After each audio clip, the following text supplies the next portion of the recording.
I'll begin by practicing. I am sensing nervousness. I'm about to preach on mindfulness, and I've seen that there's Buddhist clergy in the house.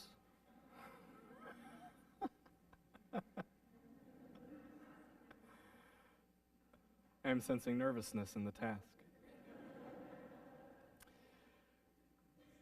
So perhaps one of my favorite stories about mindfulness in everyday life didn't come to me from studying the traditions of Buddhism or from a spiritual retreat I went on. The story that stuck in my mind as I was preparing for the service this week came from a podcast on staff management. And in it, there's this management teacher named Mark Horstman who tells a story about visiting a conference he was at. And after one of the sessions, he stepped into an elevator with a couple of his friends, and they had a long ride from the bottom of the hotel to the top. Through the entire ride, the guy behind him kept poking him in the back with a really long umbrella. So after he had endured this pretty annoying elevator ride, the doors opened and Mark Horstman got out and he turned to his friend and he said, "God, that guy makes me angry." And his friend turned to him immediately and said, "No, he doesn't. He hit you with an umbrella. You get angry." And when I listened to that story again this past week, I found myself resonating with the umbrella receiving end of the story. How easy is it for us to move at lightning speed from an experience to a story that we tell about that experience, to the meaning that we derive from that story, to judging the meaning that we derive. And often, I find that the judgments I make about the stories I tell about the experiences that I have often have little to do with the experiences that I have. But they color my perceptions of myself and other human beings and the way I view the world, and I hold on to those judgments pretty tightly. So I wonder if a scenario like this resonates with your everyday experience. You're sitting in a group of people and somebody says something and you feel embarrassed. And there goes the mental narrative. There she goes again. She's always doing this. You know, she did this to make me look stupid. I've worked on this project for a long time, and if no one notices, I'm not going to get the recognition and the bonus that I really need to keep up with my retirement fund because my parents never saved enough for retirement, and they ended up in a really bad place, and I don't want to end up there. How easy is it to move from feeling embarrassed to dire predictions about my future in 10 seconds? The practice of mindfulness, as Karen Armstrong offers it to us in her book, 12 Steps to a Compassionate Life, is asking us to learn the ancient practices of being aware of our present sensations and experiences and practicing being able to give name to them before we get on to the commentary and the judgments and the stories. There's a difference between saying, "I am angry," and "I am experiencing anger." See the difference there? Karen Armstrong says that when we begin to practice mindfulness techniques, non-judgmental awareness, that when we begin to practice mindfulness techniques, we start to notice just how fleeting our emotional experiences are. We're fuming over a colleague's inefficiency in one moment and daydreaming about our summer vacation in the other, but a few moments ago that felt like the most important permanent thing in the world. I have heard a number of Buddhist teachers describe this practice of mindfulness almost like watching our sensations and emotions float by on the water like sailboats. And as you will no doubt guess and have experienced in your life, this is easier said than done. We want to cling tightly to our story of the world. I would like to be able to blame our scattered attention and impatience and predisposition to judgment instead of non-judgmental awareness. I'd like to be able to blame all of this on the pace of modern life or technology or a polarized political environment, but there's something deeper than that in us. Or else people wouldn't have been wrestling with this idea literally for thousands of years. If Facebook was the reason that we were not mindful, the Buddha would not have had to teach the people around him about mindfulness 2,500 years ago. If we stopped, like the doctor, to imagine the miracle in each moment, then the teacher Jesus would not have had to repeat over and over in his language, "The kingdom of God is at hand." He told stories of the holy showing up in sparrows and lilies of the field for those people who had eyes to see. And I imagine that our predisposition to jump around from thought to thought and have a pretty strong judgment about those jumps goes back a lot further than that. When the first mammals evolved millions of years ago, my assumption is that those tiny, furry ancestors of ours who looked into the face of a charging predator and had non-judgmental awareness and equanimity soon got eaten. Those who survived to pass their genes on to us were probably a little more jumpy than the rest. But the ancient spiritual disciplines and teachers and the most modern scientific evidence suggests that there's something we can do. It suggests that we can actually increase our ability to be present to the world and our experience before we try and fix it. That we can increase our ability to name our experience before we try and tell ourselves why it's wrong. There's a man named Richard Davidson who works at the University of Wisconsin, and he's in a field of study called contemplative neuroscience. I love this. Contemplative neuroscience. What he does is study the effect of centering practices like centering prayer and mindfulness meditation. He studies the effect that they have on our brains and how those practices rewire our brains, literally.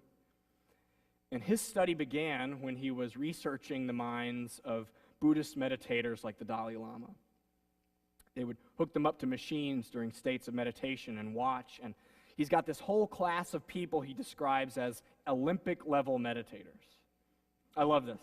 I imagine the pole vaulters in a couple of months and the track runners and then 4 beautifully robed Buddhists waiting for the French judge to weigh in. But these are people, he said, that have reached a certain kind of experience that marks the way their brains work differently than the rest of us, that they've engaged in at least 10,000 hours of meditative practice. That's a lot. There are experiences that you and I have that show up on a brain scan of calm, dispassionate awareness that last a second or two at a time, he said. They've monitored these experiences for up to 6 or 7 minutes in some of these people who are practiced at mindfulness in pretty extreme ways. His research also leads him to believe, and I found this to be really incredible, the research leads him to believe that people who are practiced at this level in mindfulness actually experience time moving slower than we do. Can you imagine the capacity for compassion, the release of our impatience, and our ability to quickly judge others for not conforming to how we want them to be if time moved slower?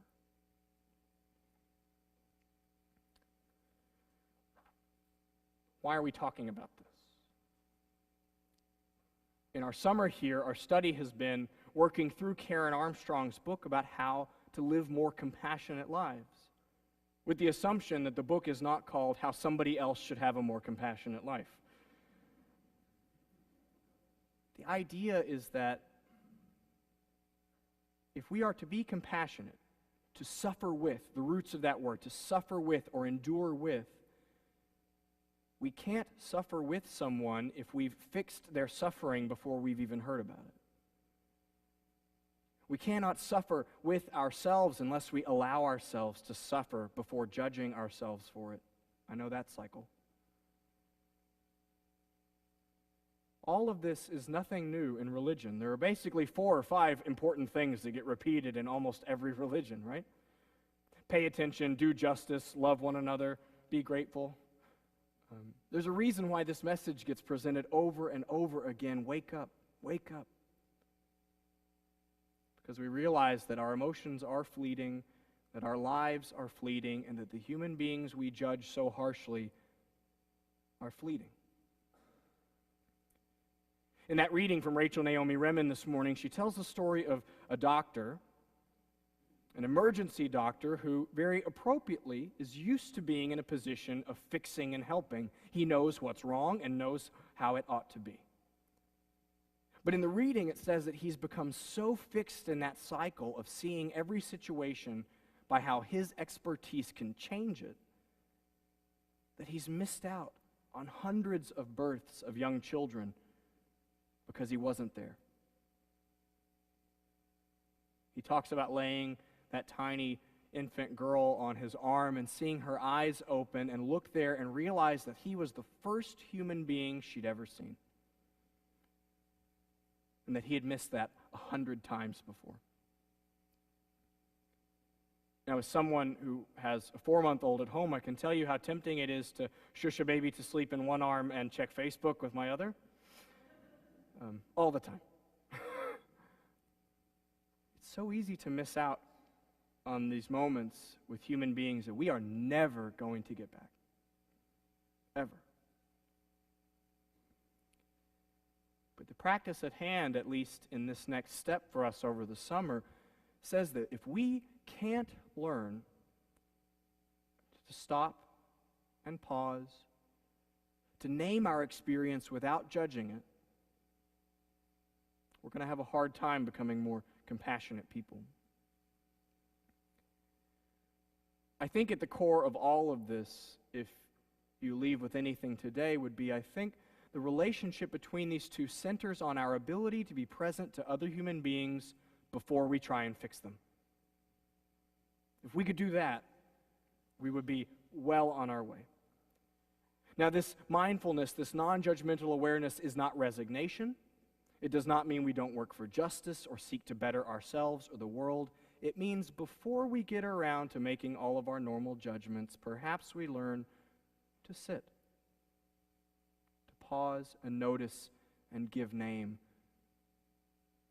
before we apply our story and judgment to other people's experience.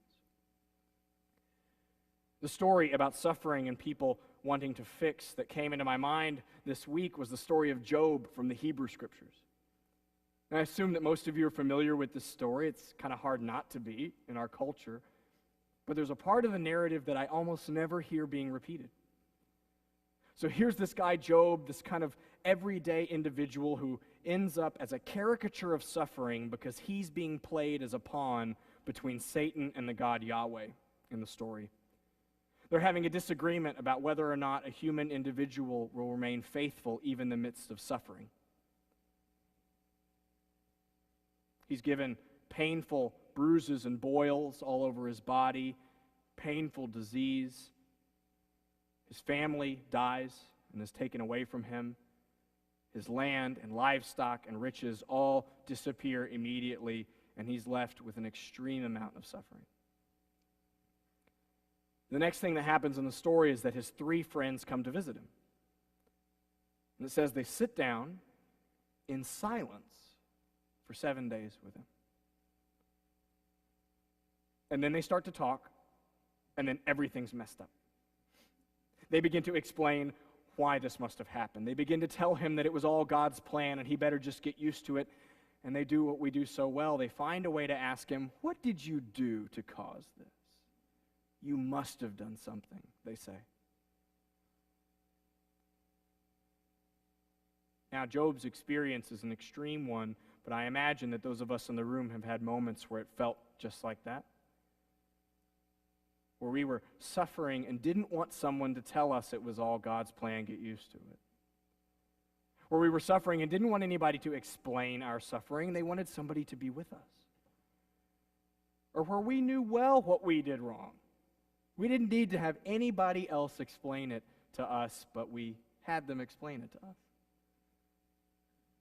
How often do we do that to ourselves? Instead of stopping and saying, pain.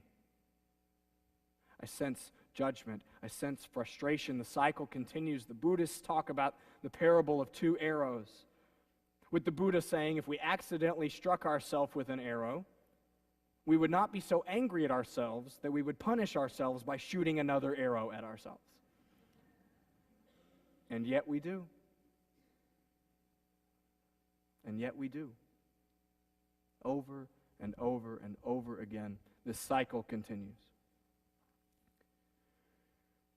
Karen Armstrong says that a lot of this has to do with the fact that we tie up our identity in these fleeting moments. We have a sense of who we are and who you are that we hold really tightly to. But she says your current preoccupation cannot be all of who you are, because you will no doubt be obsessing over something else in just a few minutes.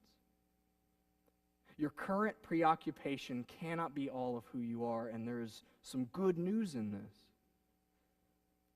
It means that you are not only your pain. It means that you are not only your negative experiences, that you are not only your positive experiences, that you are not wholly defined by your success or failure, and importantly for our work here together, that other people in your life are not only defined by how you experience them, and especially not only defined by how you experience them right now. As we seek to lead more compassionate lives, and if we believe this makes a difference, that this can change our church and our community and our nation, Karen Armstrong, and I agree, suggests that we have to learn to see the world before we judge it.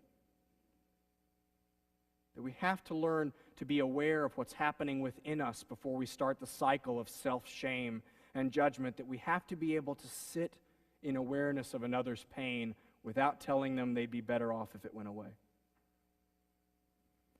And there's a mindfulness tool that I like to use that I'll leave you with. It comes from listening to some Dharma talks from a teacher, Tara Brock, that Tracy McShann turned me on to. Thank you, Tracy. And this Buddhist teacher uses the acronym RAIN as a way of understanding, as a way of simplifying the process as a portable tool for us. The letters are R-A-I-N. R, recognize what's happening. We pause and ask ourselves the question, what is happening in me right now? The second letter, A, stands for allow life to be as it is. It means even if just for that moment that we don't try to push life away, that we know we can't control it all. I, in the acronym, stands for investigate your experience with kindness. This means before we get to telling ourselves why our experience is wrong, that we have curiosity.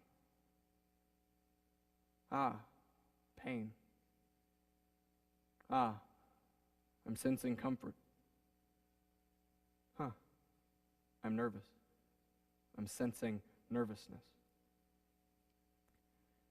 And the final letter N in that acronym stands for non-identification. This is what Karen Armstrong was talking about when she says you are not only your current set of worries, you're not only your current emotional experience or physical sensation. There's a difference between saying, I am angry, and I am sensing anger. Recognize what is.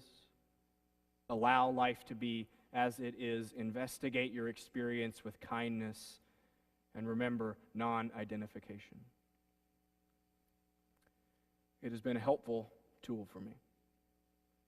And so perhaps in these hot days ahead, even if no water falls from the sky, you will bring a little rain with you. The whole point of all of this is that there is so much pain that we inflict on ourselves and each other that is avoidable. There's so many judgments that we use to understand the world that have little to do with what actually happens to us. There's so many more opportunities for genuine moments of human connection, and we can literally change the way our brains work so that we can have them more often, so that we can be more awake to this world, so that we can more gently meet the people and experiences that we encounter, and as Daniel often says, so that we can walk softly on our path. Pay attention in the week ahead, my friends, and many good wishes on your practice.